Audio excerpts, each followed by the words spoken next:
साहिबान, आज बैसाखी का दिन है। हम यहाँ किसी किस्म का फसाद। Positions. Load.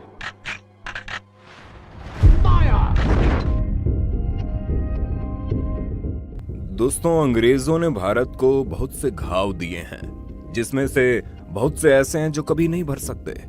उनमें से एक घाव है जलियांवाला बाग हत्याकांड। वो हत्याकांड जिसमें एक अंग्रेज के कहने पर हजारों भारतीयों ने निहत्थे बेगुनाह भारतीयों की जान ले ली। वो बाग जिसमें फूल महक रहे थे और फिर एक ही पल में वहां खून से लथपथ लाशों के ढेर लग गए। वो ढेर जिसमें औरतों से लेकर आदमी और बच्चों से लेकर बूढ़े सब थे। 13 अप्रैल को जलियांवाला बाग कांड की बरसी होती है। दिन के हिसाब से बैसाखी का दिन 1919 में हजारों लोगों को जनरल डायर के आदेश पर गोलियों से भून दिया गया था।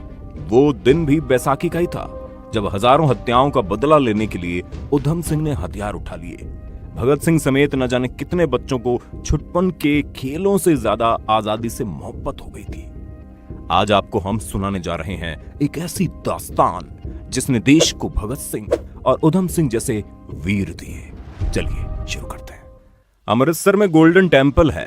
गोल्डन टेम्पल के ठीक पास है जलियांवाला बाग, जहां अक्सर लोग मिलते हैं, बतियाते हैं, बच्चे खेलने भी पहुंच जाते हैं, कई बार मीटिंग्स भी हो जाती है। साल 1919 में बैसाखी 13 अप्रैल को थी। पंजाब समेत देश के अलग अलग हिस्सों से लोग अमृतसर पहुंचे थे। ऐसे में अमृतसर में एक दिन पहले ही अंग्रेजी हुकूमत ने कर्फ्यू लगा दिया। ऐलान किया गया कि लोग इकट्ठा नहीं हो सकते। फिर आती है बैसाखी की सुबह। गोल्डन टेम्पल में दर्शन के बाद धीरे धीरे लोग जलियांवाला बाग में जुटने लगे। कुछ वक्त में ही हजारों की भीड़ इकट्ठा हो चुकी थी। ब्रिगेडियर जनरल डायर को मालूम चला कि बाग में कोई मीटिंग होने वाली है। गुस्साया जनरल डायर जलियांवाला बाग की तरफ पुलिस के साथ बढ़ा। जलियांवाला बाग के गेट का वो संकरा रास्ता पुलिस के सिपाहियों से भर चुका था। जनरल डायर ने बिना किसी वार्निंग के सिर्फ एक शब्द फायर कहा और हजारों जिंदगियां खामोश हो गई। इस भयानक हत्याकांड में बड़ी संख्या में सिख, हिंदू और मुसलमान मारे गए और उन्हें पंजाब की धरती को आजाद करवाने के लिए चल रहे आंदोलन का शहीद मान लिया गया। वहीं जनरल डायर को इतिहास का सबसे बड़ा जालिम और कातिल मानते हुए उसे अमृतसर के कसाई का नाम दिया गया। कैसे और क्यों हुआ ये? ब्रिटिश नीतियों और कानून के खिलाफ विरोध प्रदर्शनों में तेजी आने लगी थी। इसी गंभीर सूरत हाल को सामने रखते हुए रॉलेट एक्ट लाया गया, जिसके तहत अंग्रेजी हुकूमत के खिलाफ प्रदर्शन करने और बागियों को तुरंत गिरफ्तार कर जेल में बंद करने का आदेश दिया गया। इस काले कानून का सभी इकट्ठे होकर विरोध करने के मंसूबे बना रहे थे। ब्रिटिश सरकार की खुफिया जानकारी और सूत्रों की मुखबरी के चलते उस सभा के नेताओं सैफुद्दीन किचलू और सत्यपाल को 10 अप्रैल 1919 को गिरफ्तार कर लिया गया। 13 अप्रैल 1919 की सभा का दूसरा मुद्दा इन नेताओं की रिहाई की मांग होने वाला था।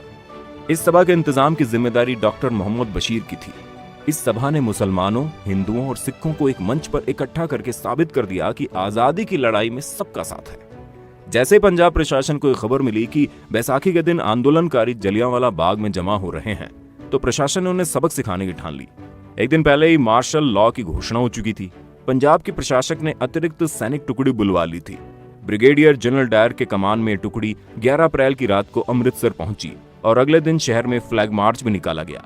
आंदोलनकारियों के कार्यक्रम के मुताबिक इस सभा में कुछ नेता भाषण देने वाले थे। हालांकि शहर में कर्फ्यू लगा हुआ था, लेकिन फिर भी इसमें सैकड़ों लोग ऐसे थे जो आसपास के इलाकों से बैसाखी के मौके पर परिवार के साथ मेला देखने और शहर घूमने आए थे और सभा की खबर सुनकर वहां जा पहुंचे थे। सभा के शुरू होने तक वहां 10 से 15 हजार लोग जमा हो गए थे। तभी इस बाग के एकमात्र रास्ते से डायर ने अपनी सैनिक टुकड़ी के साथ वहां पोजीशन ली और बिना किसी चेतावनी के गोलीबारी शुरू कर दी। जलियांवाला बाग में जमा लोगों की भीड़ पर कुल 1650 राउंड गोलियां चली। फायरिंग से बचने के लिए औरतों ने बाग में बने कुएं में कूदकर जानें दे दी। वहीं दीवारों पर चढ़कर बाग से बचकर निकलने की कोशिश करते लोगों पर भी पुलिस ने फायरिंग की। गोलियों के निशान बाग की दीवारों पर आज भी मौजूद है। सरकारी दस्तावेजों में मौत का आंकड़ा 380 बताया गया, लेकिन असल में हजारों लोग मारे गए। कुछ ही देर में जलियांवाला बाग में बूढ़ों, महिलाओं और बच्चों सहित सैकड़ों लोगों की लाशों का ढेर लग गया था। उस बर्बरता ने भारत में ब्रिटिश राज की नींव हिला दी। मुख्यालय वापस पहुंचकर डायर ने अपने वरिष्ठ अधिकारियों को बताया उस पर भारतीयों की एक फौज ने हमला किया था, जिससे बचने के लिए उसको गोलियां चलानी पड़ी। ब्रिटिश लेफ्टिनेंट गवर्नर माइकल और डायर ने उसके निर्णय को अप्रूव कर दिया। इसके बाद गवर्नर माइकल और डायर ने अमृतसर और अन्य क्षेत्रों में मार्शल लॉ लगा दिया। इस हत्याकांड की विश्वव्यापी निंदा हुई, जिसके दबाव में सेक्रेटरी ऑफ स्टेट एडविन मार्टेग ने 1919 के अंत में इसकी जांच के लिए हंटर कमीशन नियुक्त किया। कमीशन के सामने ब्रिगेडियर जनरल रेजिनॉल्ड डायर ने स्वीकार किया कि वो गोली चलाने का निर्णय पहले ही ले चुका था और वो उन लोगों पर चलाने के लिए 2 तोपें भी ले गया था जो कि उस संकरे रास्ते में नहीं जा पाई थी।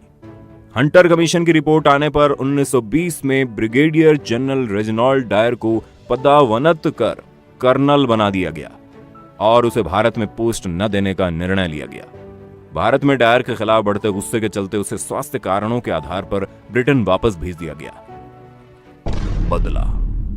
दोस्तों, ये तो हो गई उस हत्याकांड की बात। इतिहास में घटी इस घटना के बारे में हम में से ज्यादातर लोग जानते हैं, लेकिन इस घटना से आहत एक क्रांतिकारी के लंदन जाकर बदला लेने की कहानी शायद बहुत कम लोग जानते हैं। ये कहानी है क्रांतिकारी उधम सिंह की। वो बैसाखी के दिन 13 अप्रैल 1919 को वहां आए लोगों को पानी पिला रहे थे। उधम सिंह इस हत्याकांड से बचने में तो कामयाब हो गए, लेकिन उस दिन उन्होंने इसका बदला लेने की कसम खा ली थी। जलियांवाला बाग हत्याकांड के बाद से ही उधम सिंह क्रांतिकारी गतिविधियों से जुड़ गए। इसी कड़ी में उन्होंने गदर पार्टी ज्वाइन की, जो एक क्रांतिकारी संगठन था। अंग्रेजों के खिलाफ लड़ाई करने के लिए इन संगठनों को पैसों की जरूरत होती थी, लिहाजा इससे जुड़े लोग देश विदेश जाकर पैसे जुटाने का काम करते थे। इसलिए वो अंग्रेजों के खजाने को भी अपना निशाना बनाते थे। उधम भी यही करते रहते थे, जिसकी वजह से अंग्रेजों की नजर में आ गए थे। वो 1-2 बार जेल भी जा चुके थे, लेकिन जब अपने गिरफ्तार होने के डर से यहां वहां छिप रहे थे, उस दौरान वो पंजाब से गायब होकर कश्मीर पहुंचे और वहीं उन्हें खबर मिली कि डायर लंदन में है। उधम ने उसके लिए पूरी योजना बनाई और लंदन पहुंचने में कामयाब हो गए। वहां से गुप्त रूप से सक्रिय हो गए।